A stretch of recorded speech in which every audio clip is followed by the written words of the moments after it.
घूंघट। अरे रानी और रानी, सो रही हो क्या अभी तक? रानी की जेठानी जोर जोर से चिल्ला रही थी घर के आंगन में खड़े होकर। रानी यानी मैं। तभी मैं भागती हुई अपने कमरे से निकली और बोली, दीदी आ गई मैं। जेठानी बोली, रानी तुम्हारा नाम रानी है, तुम रानी नहीं हो। मैंने तुम्हें रात में ही समझाया था कि सुबह को जल्दी उठ जाना, तुम्हारी मुंह दिखाई की रस्म है। मैंने बोला कि दीदी रात को नींद ही नहीं आई, जगह नहीं थी और मन में थोड़ा डर था कि सुबह आँख नहीं खुली। तो रजनी दीदी हंसती हुई बोली, रानी मेरी प्यारी देवरानी, जल्दी से घूंघट कर लो, अगर माँ जी आ गई तो हंगामा हो जाएगा। मैंने घूंघट किया ही था तभी माँ जी वहाँ आ गई और कड़कड़ाती आवाज़ में बोली, चलो अब क्या यही गपशप मारती रहोगी तुम दोनों? हमने चलना शुरू ही किया था तभी माँ जी ने रजनी दीदी के कंधे पर हाथ रखा और बोली, पता है ना कहाँ से जाना है और कैसे जाना है?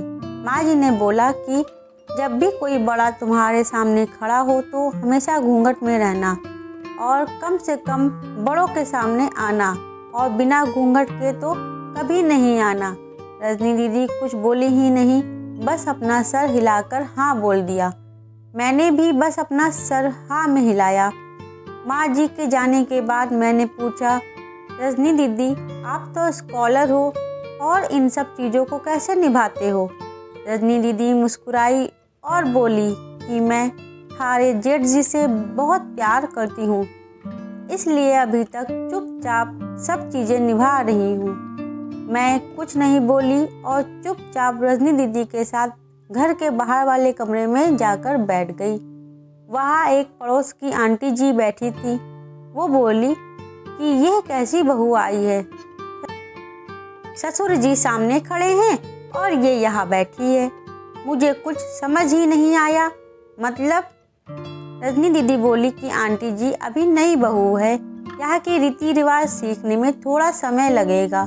रजनी दीदी मुझे वहाँ से उठाकर मेरे कमरे में छोड़ गई। 6 महीने यूं ही छोटी छोटी चीज़ों में बीत गए। फिर एक दिन मैं राहुल के साथ साड़ी लेने गई। राहुल का फ़ोन आया, वो दुकान के बाहर बात करने चला गया। साड़ी की दुकान पर मैं बेधड़क होकर साड़ियाँ देख रही थी। तभी साथ में बैठे हुए अंकल जी खांसे, एक बार, फिर 2 बार, फिर 3 बार। मैंने साड़ी वाले भैया से बोला कि भैया इन अंकल जी को पानी दे दो, बहुत खांसी हो रही है इन्हें। अंकल जी भड़क उठे और बोले, क्या बदतमीज लड़की है ये, कुछ शर्म लिहाज है या नहीं इसे? दुकान पर हंगामा देख राहुल बाहर से भागकर अंदर आया और अंदर आते ही अंकल जी के पैर छूकर बोले, मामा जी आप यहाँ? मैं घबरा के दुकान के बाहर आई, एक लंबा घूंघट करके गाड़ी में बैठ गई। राहुल बाहर आया और गाड़ी में बैठकर गाड़ी बहुत तेज़ी से चलाने लगा। मैंने धीमी आवाज़ में बोला, गाड़ी बहुत तेज़ चला रहे हो, कहीं एक्सीडेंट ना हो जाए। हम घर पहुँचे ही थे तभी माँ जी जोर जोर से चिल्लाते हुए बाहर आईं, देखो आ गई ये रानी साहिबा, खानदान की इज्जत मिट्टी में मिलाकर। तभी रजनी दीदी आई और बोली, माँ जी मेरे शादी को 6 साल हो गए हैं, मैं अभी तक मामा जी को नहीं जानती, ये कैसे जानेगी? माँ जी जोर से चिल्लाई, देखो कैसे चपड़ चपड़ जवान चल रही है इस रजनी की। तभी राहुल सबकी बात काटते हुए बोले कि माँ ये दोनों सही बोल रही हैं, अगर ये हमेशा घूंघट करके रहती हैं तो ये मामा जी को कैसे पहचानेंगी? और माँ आज मामा जी के फ़ोन पर तुमने पूरे घर की शांति को भंग कर दिया। ये वो ही समाज है जिसने सीता मैया पर उंगली उठाई थी। पिताजी और जेठ जी ने भी अपना पक्ष राहुल के साथ ही रखा।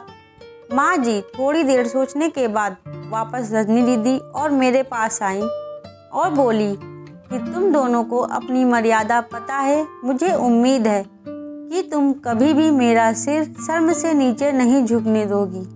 हम एक ही परिवार के सदस्य हैं, हमें हमेशा साथ रहना है, अच्छा वक्त हो या बुरा वक्त, हर सदस्य को अपनी मर्यादा पता है। माँ जी ने मुझे और रजनी दीदी को गले लगा लिया। तो दोस्तों उम्मीद करती हूँ ये कहानी आपको अच्छी लगी होगी। कमेंट बॉक्स में ज़रूर बताइएगा और साथ ही हमारे चैनल को सब्सक्राइब करके बेल आइकन प्रेस कर लीजिए, जिससे आगे आने वाली वीडियो की नोटिफिकेशन सबसे पहले आपको मिले। Thank you.